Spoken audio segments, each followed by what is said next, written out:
Welcome back to Tractors in Life. My name's Kevin and I'm out by the garden. What you're going to see in this episode, if you're thinking about canning vegetables or you know someone that does, you're going to want to watch this because we're going to introduce a product that we've never used before that Tess estimates it's going to save about 50% of her time. I mean, it's really unbelievable. It's going to make her life so much simpler this canning season. You'll see the first harvest and then what she does with the tomatoes as far as the canning process, and again we'll show you that time saver that we've kind of come across. Yeah, so stay with us. I think you'll find this interesting. Thank you for joining us. Hey, if you enjoy our videos, we sure would appreciate a thumbs up right here, and if you've not subscribed, we sure would appreciate it if you would consider doing so. Thank you for joining us.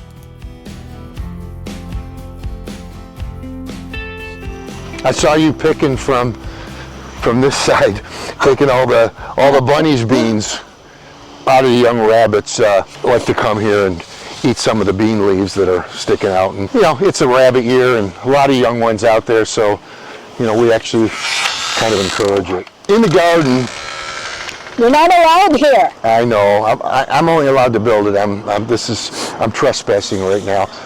But we've got some mixed results this year. So you can see the tomato plants looking really healthy.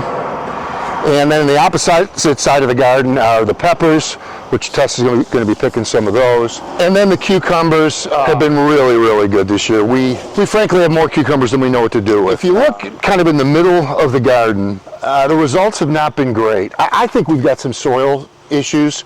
So what I'm going to do is I'm going to test the soil and try to make any adjustments that's needed as soon as we pull the fabric up. And doing an awful lot of research, they say that either very early spring or the fall is a good time to adjust your soil. Probably the pH is what we're going to look at. Yeah, so we'll do that. I'll share with you guys the test kit that I purchased, and we'll be sending that away for some results. So what do you got there, babe? Yeah. See how that's like turning there? Yeah. And this one too, like I'm gonna. So honey, how come? So you've got that's red there. Mm-hmm. So that's just what, green to red, right? Naturally. Right. We've actually got carrots coming up here, which you see there's 1, 2, 3, 4. Tess planted a whole row, and again for some reason we just didn't have good luck. Potatoes are right there. So that means if the plant's dying, they should be ready to harvest. That one. Where? Oh yeah, here. Behind you. Yep. Yeah. Yep. Potato plant there. Yeah. That's it. And so once the plants pretty much die off, that's a good indication that it's time to harvest the potatoes. So over here, you got, well, the cherry tomatoes are doing fantastic, but you could see all the red in here. She'll be picking a lot of this today. Look at the basil's going crazy. This one? Over there, yeah. Yeah, I actually made spaghetti sauce like a week ago, and I used a lot of the fresh basil from the garden.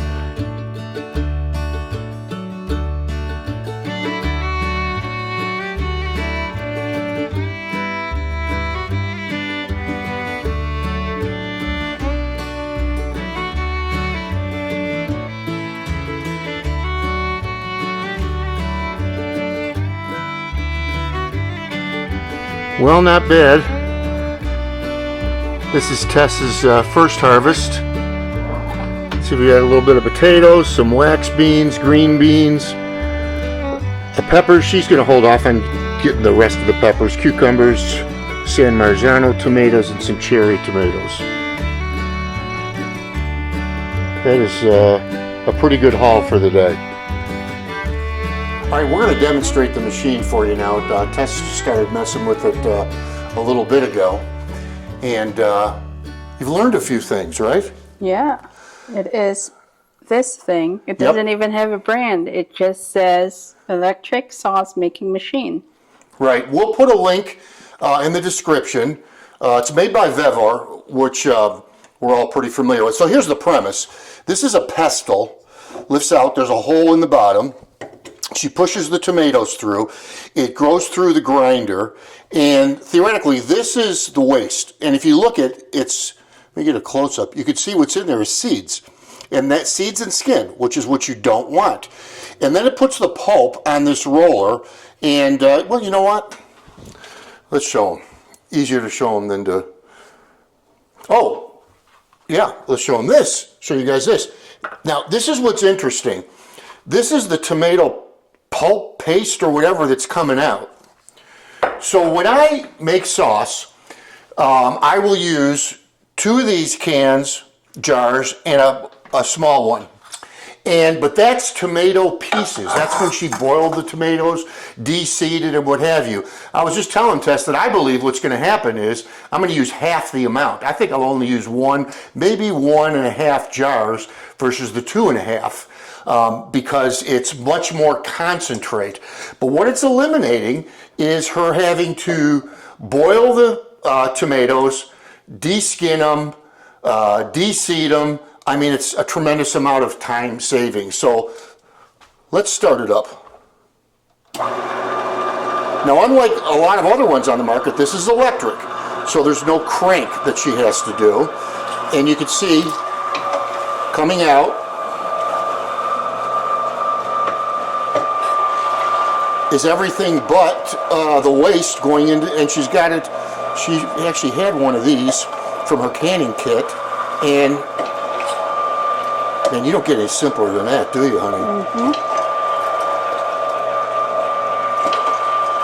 When we first saw it demonstrated on TV, it looked like only juice was coming out, and I had just said to Tessa a little bit ago, I'm worried about that because you need the pulp to be able to make a good spaghetti sauce. Well, that's what that is.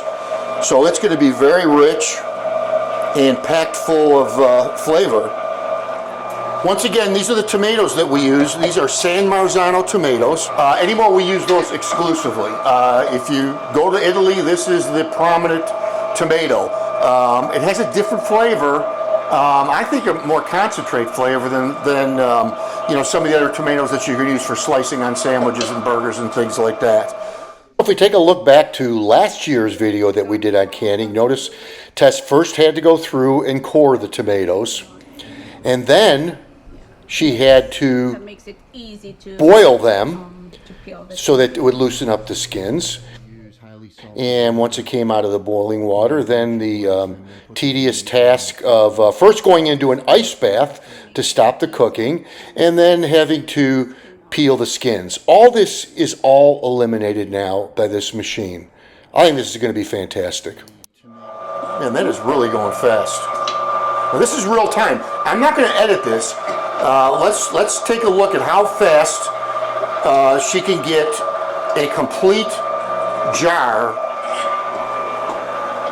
ready to go. Now, what you could do, if you wanted to, I mean, you could take this right as it is and start building your tomato sauce from that.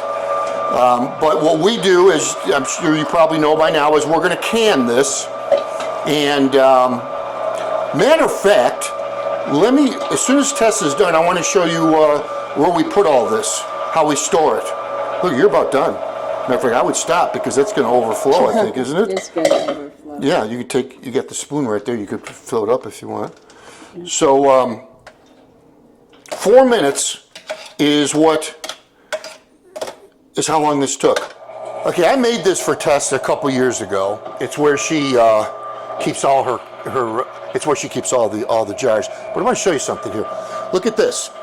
Now, we've got 2 large and 3 small. That's it, and then we're totally out. So harvest came perfect. But look at the size of the chunks in here. When I make that sauce, it will give us 1 meal. Then usually we'll have leftovers like the following night. Then the remaining sauce I'll freeze, and it will give us 2 more meals. So out of that 2.5 jars, we will, and there's 5 of us here, Tess and I and 3 kids. Out of those 2.5 jars, it'll give us 4 meals. So pretty cost effective. Not only that, it's delicious. I mean, right from the garden to the table. That's absolutely incredible. Hi everyone. Today we're going to be canning. So this is actually our canner. It's a pressure cooker. So that's 4 liters of water. And you don't want any residue to be building up, so let's put some white vinegar.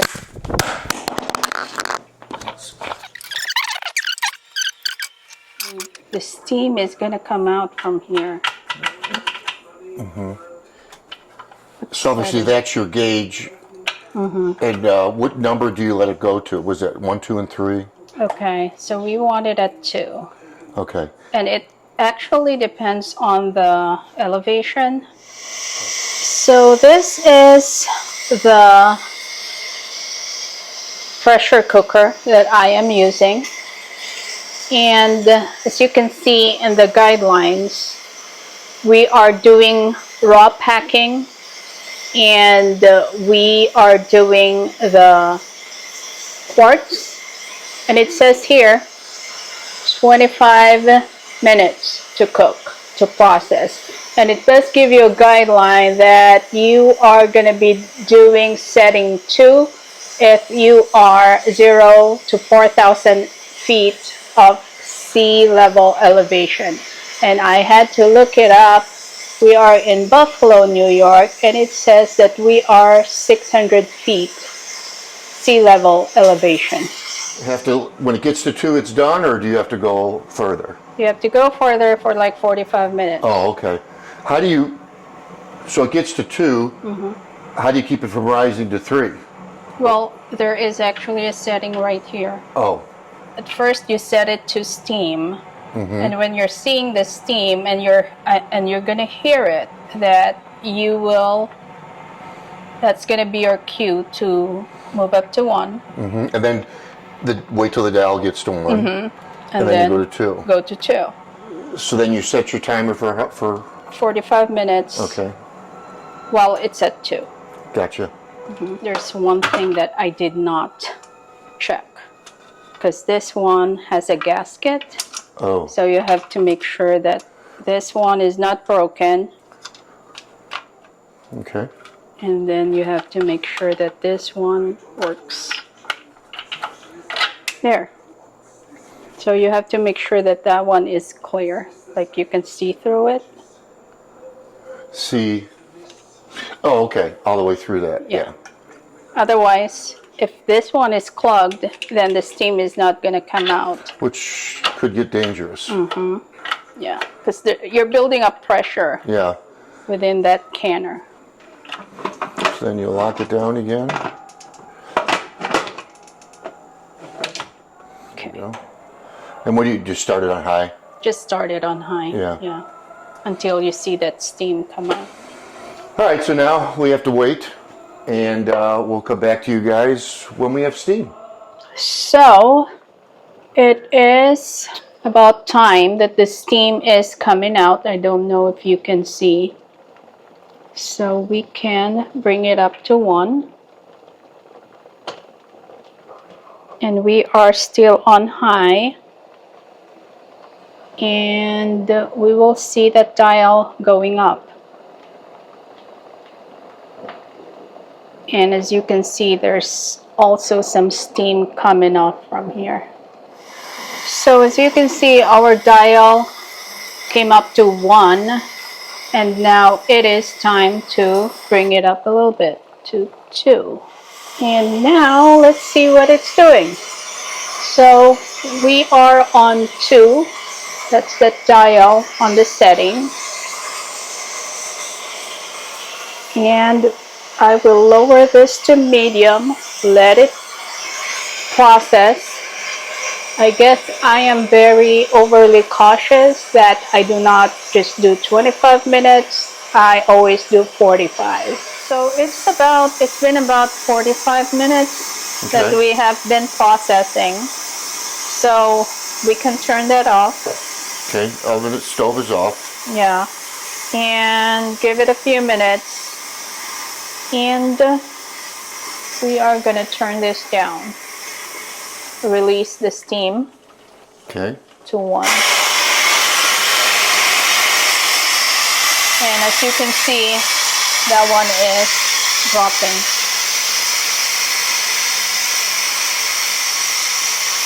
So obviously, I'm assuming you'd want it to go all the way to 0 and the steam stop before you open it, right?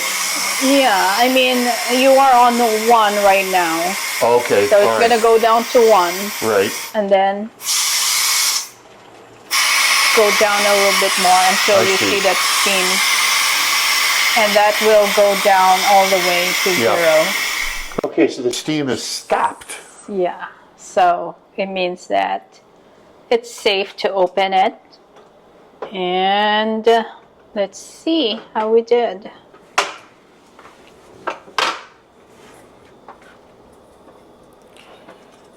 Looks beautiful. Well, it looks like it's a success because you don't have any broken jars. I thought you had a tool for that. You don't have to use it. So you can see the way the solids, rise a bit. Whenever test cans, and we'll be in the other room, we'll start to listen to the popping sound. What happens is that as it is being processed, this is getting sealed. Right. So it kind of forms a vacuum, right? yes, it forms a vacuum, and as it sits on the counter, this is going to be more depressed. Yeah. And that seals the the canning. That's what we hear, the popping sound. Now, I didn't even notice you had 6 jars in there. Is that the max that will hold? You can actually have more than 6. Oh. There's going to be another layer. You see that thing in there? Oh, okay. You could take that disc, put a layer, then the disc. Yeah, there's 2 of those. Okay, so yeah, so if your harvest is larger than our first harvest was, obviously you could put probably a dozen or more cans in, jars in there. All right, so that is the first of who knows? Yeah, 2, 3, 4 times that she'll do this. All right, so we hope you found this helpful. If you have any questions, put a question in the comment, or you can reach out to us via email at tractorsandlife@gmail.com if you have a question for Tess. But other than that, good job, babe. Thank you. Thanks for watching the video. God bless you all, and we'll see you next time on Tractors and Life.